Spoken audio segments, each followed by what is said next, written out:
요즘 유리기판이 AI 다음 먹거리처럼 주목받고 있습니다. 인텔도 하고 있고 삼성전기와 SK앱솔릭스도 뛰어들고 있죠.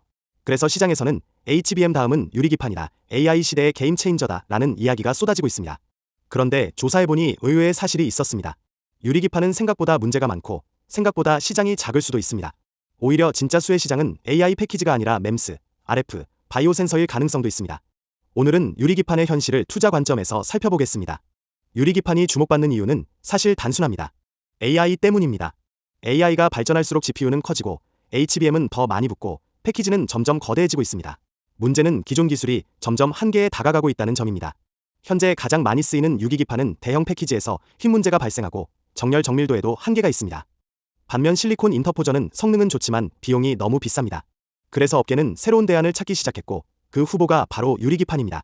유리는 평탄도가 좋고 치수 안정성이 높고 고주파 특성도 우수합니다. 그래서 인텔과 삼성전기 같은 기업들이 차세대 패키지 후보로 연구하고 있는 것입니다. 하지만 여기서 문제가 시작됩니다. 유리기판의 가장 큰 문제는 TGV입니다. 쉽게 말하면 유리에 구멍을 뚫고 그 안을 구리로 채워 전기 신호를 연결하는 기술입니다. 문제는 이 공정이 생각보다 어렵다는 것입니다. 유리가 두꺼워질수록 가공 난이도는 급격히 올라가고 구리를 채우는 시간도 늘어나고 원가도 상승합니다. 신뢰성 문제도 있습니다. 유리는 깨끗하면 강하지만 결함에는 매우 취약한 재료입니다. 작은 크랙 하나가 열충격이나 기계적 스트레스를 만나면 패키지 전체 불량으로 이어질 수 있습니다. 방열도 약점입니다. 유리의 열전도도는 구리나 실리콘보다 훨씬 낮습니다. AI 칩이 뜨거워질수록 유리는 오히려 열을 가두는 방향으로 작용할 수 있습니다. 즉, 유리기판은 장점도 많지만 상용화까지 넘어야 할 산이 상당히 많습니다. 여기서 투자자들이 가장 많이 착각하는 부분이 있습니다. 바로 유리기판이 모든 반도체 기판을 대체할 것이라는 생각입니다. 하지만 현실은 그렇지 않습니다. 대부분의 스마트폰, PC, 일반 서버는 현재의 유기기판으로도 충분합니다. 굳이 더 비싼 유리기판을 사용할 이유가 없습니다. 또 하나의 착각은 AI 수요 증가가 곧바로 유리기판 매출 증가라는 생각입니다. 반도체 산업은 매우 보수적입니다.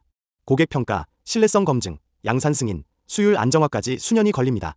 특히 기판은 한번 채택되면 오래가지만 채택되기까지도 오래 걸립니다. 그래서 기술 발표와 실제 매출 발생 사이에는 생각보다 큰 시간차가 존재합니다. 주가는 먼저 움직일 수 있지만 실적은 훨씬 늦게 따라옵니다. 이 부분을 투자자들은 반드시 구분해서 봐야 합니다. 그래서 저는 오히려 다른 시장에 주목하고 있습니다.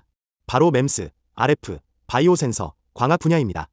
이 분야들은 AI 패키지처럼 극한의 적층 기술이나 초고밀도 배선을 요구하지 않습니다.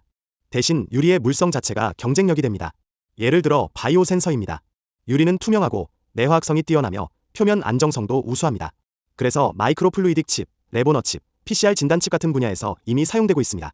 MEMS 역시 마찬가지입니다. 압력 센서, 가속도 센서, 마이크로폰, IMU 같은 제품은 초고밀도 패키지보다 정밀성과 안정성이 중요합니다. RF 분야도 흥미롭습니다. 유리는 신호 손실이 적기 때문에 밀리미터 웨이브 안테나, 레이더, AIP 모듈에 적합합니다. 즉, AI용 초대형 패키지보다 센서와 바이오, RF 분야에서 먼저 돈이 될 가능성이 높다는 것입니다. 유리기판은 분명 매력적인 기술입니다. 하지만 시장이 기대하는 것처럼 모든 반도체 기판을 대체할 맞는 기술은 아닙니다. TGV, 수율, 신뢰성, 방열 등 아직 해결해야 할 과제도 많습니다. 그래서 AI 시대의 핵심 기술이라는 이유만으로 접근하기보다는 실제로 어느 분야에서 먼저 돈을 벌 수 있을지를 보는 것이 더 중요합니다. 개인적으로는 AI 패키징보다도 MEMS, RF, 바이오 센서, 광학 분야처럼 유리의 물성이 직접 경쟁력이 되는 시장이 더 현실적인 출발점이라고 생각합니다. 결국 투자에서 중요한 것은 기술 그 자체가 아니라 고객과 매출입니다. 유리기판이라는 이름보다 누가 실제 고객을 확보하고 누가 양산에 성공하고 누가 돈을 벌고 있는지를 확인하는 것이 더 중요합니다. 여러분은 유리기판이 AI의 미래라고 생각하시나요? 아니면 특정 산업에 집중된 기술이라고 생각하시나요? 댓글로 의견 남겨주세요.